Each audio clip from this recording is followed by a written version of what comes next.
américain. Le rappeur portoricain a su dès ses débuts dans la musique se distinguer avec ses looks extravagants, son comportement grossier ainsi que ses clips assez particuliers. Il est aussi très connu pour être l'un des rappeurs les plus riches du monde, il est même multimillionnaire. Installez-vous confortablement, aujourd'hui nous vous parlerons de 6ix9ine, de sa vie privée, de sa fortune et puis vous saurez surtout comment il la dépense. C'est parti. Mais avant de rentrer dans le vif du sujet, il est tout d'abord important que vous découvriez qui se cache derrière ce personnage très excentrique. Biographie de 6ix9ine. Daniel Hernandez, alias 6ix9ine ou Tekashi, est né le 8 mai 1996 à New York aux États-Unis dans le quartier de Bushwick à Brooklyn. Enfant né d'une mère mexicaine et d'un père portoricain, Daniel est le cadet d'une fratrie de 2 garçons. Depuis sa tendre enfance, Hernandez côtoie les gangs armés de son quartier. Il comprendra un peu plus tard que sa vie sera truffée d'événements malheureux et de problèmes. Et des problèmes, il en connaîtra dès l'âge de 13 ans. À peine ayant franchi la porte de l'adolescence, Daniel sera confronté à une grande tragédie, la perte de son père. Ce dernier se fait tuer pas loin de leur maison familiale, suite à un règlement de compte. Après quoi, le jeune garçon sombre dans une grave dépression, souffre de crises d'asthme aiguës et de troubles psychologiques sévères, pour lesquels il se fait ensuite interner à l'hôpital. Un début d'adolescence assez dur, d'autant plus qu'Hernandez tentera à plusieurs reprises de se suicider, car sa vie n'avait plus aucun sens sans son père.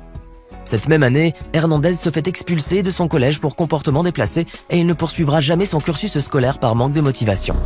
Pour aider financièrement sa mère, le jeune garçon se met à la recherche de petits boulots.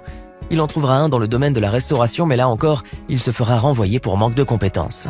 À cette époque-là, Daniel était en couple depuis plusieurs années déjà, avec une jeune femme, Sarah Molina, avec qui il aura le 20 mars 2013 une petite fille nommée Saraya. Bien décidé à ne pas se laisser abattre par la pauvreté, Hernandez se lance alors dans la vente de substances illicites avec son frère, tout en travaillant en parallèle dans une épicerie. De son vivant, son père lui conseillait toujours de s'éloigner des gangs et du cercle vicieux des substances illicites.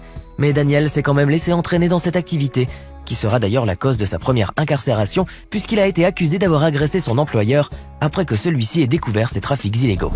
Depuis sa cellule, il fait la connaissance des Nine Trey Gangsters, un sous-groupe de la prison du gang de la rue Bloods, avec lesquels il s'associera. C'est en 2014 qu'Hernandez débute sa carrière en tant que rappeur, notamment avec 2 célèbres tubes, 69 et Scum Life. Hernandez laissera la place à 6ix9ine ou Tekashi, ses 2 noms de scène. Au cours des années suivantes, le chanteur sort d'autres morceaux et clips musicaux dans lesquels il affirme son style de rap particulièrement agressif. Et c'est avec le label slovaque Fuck Them que le jeune rappeur fera son entrée dans le monde du rap. La musique de Hernandez est connue comme étant une musique hip-hop ou plus précisément comme sous-genre hardcore hip-hop, SoundClan rap, mêlant souvent des éléments de heavy metal, de hardcore punk, de crunk et de reggaeton. Le chanteur trouve ses inspirations dans plusieurs musiques, notamment dans celles de DMX, Tupac Shakur ou encore 50 Cent. Avec le temps, 6ix9ine bâtira une personnalité extravagante habillée par un look très excentrique. Le chanteur se montre sur scène ou dans les clips avec une longue chevelure teintée en toutes les couleurs, avec de fausses dents multicolores, et se fait une multitude de tatouages sur tout le corps, notamment celui du nombre 69, placé en plein milieu du front. Oui, plus flagrant, tu meurs. En octobre 2017, il publie son fameux clip Gummo dans lequel le propulsera du rang des rappeurs émergents au rang des plus grandes stars de rap américaines. Le clip au visuel percutant amasse des millions de vues sur YouTube et en quelques jours seulement et devient viral, atteignant ainsi la 12e place du Billboard Hot 100. Et comme un bonheur ne vient jamais seul, le 3 décembre 2017, à peine 3 mois après son premier grand succès, le chanteur sort son clip Kuda. Ce titre connaît un succès phénoménal et entre ainsi à la 61e place du Billboard Hot 100. Dans la foulée, il dévoile son titre Keke, en featuring avec les rappeurs Fetty Wap et A Boogie with the Hoodie, un clip qui reprend lui aussi des paroles provocantes rythmées d'onomatopées. Le 25 janvier, le rappeur signe un contrat à 7,5 millions de dollars avec son label.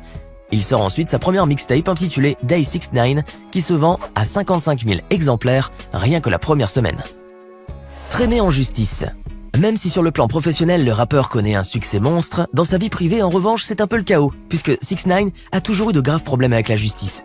Et le moins que l'on puisse dire, c'est qu'il croule sous les accusations. En 2015, un an à peine après avoir débuté sa carrière de rappeur, 6ix9ine plaide coupable pour détournement de mineurs dans le cadre d'une performance ultra limite d'une fillette de 13 ans, qui avait été aperçue dans une vidéo en train de se livrer à des pratiques osées.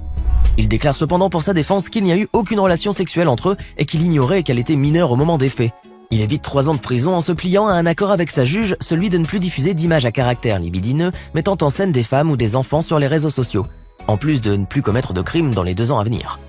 En novembre 2018, 6ix9ine réapparaît sur le banc des accusés et cette fois-ci, il est soupçonné d'être la figure centrale d'un gang brutal, vicieux et criminel appelé Nine Trey Gangsters.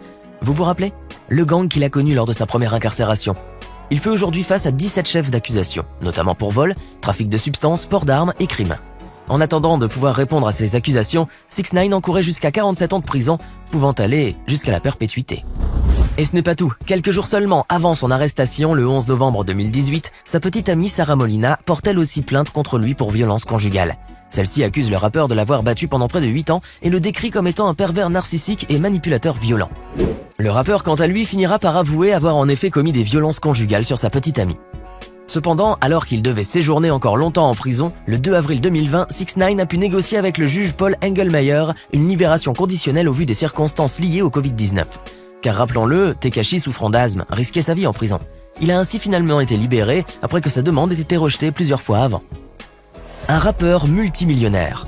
Venons-en à présent à ce qui nous intéresse, ou plutôt ce qui intéresse Tekashi, l'argent. Comme nous l'avons dit tout à l'heure, 6ix9ine est devenu multimillionnaire grâce au rap et au trafic de drogue, et il n'a pas l'air de s'en cacher.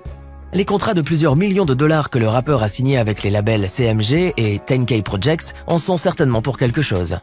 Mais lorsqu'on a autant d'argent, comment peut-on le dépenser? Nous on ne le sait pas, mais Tekashi a la réponse. Le rappeur est réputé pour aimer se vanter de sa fortune. Sur ses vidéos, il ne cesse d'afficher au grand jour toute sa richesse, quitte à jouer le provocateur. En effet, le rappeur new-yorkais semble prendre beaucoup de plaisir à distribuer des billets de banque à tout va.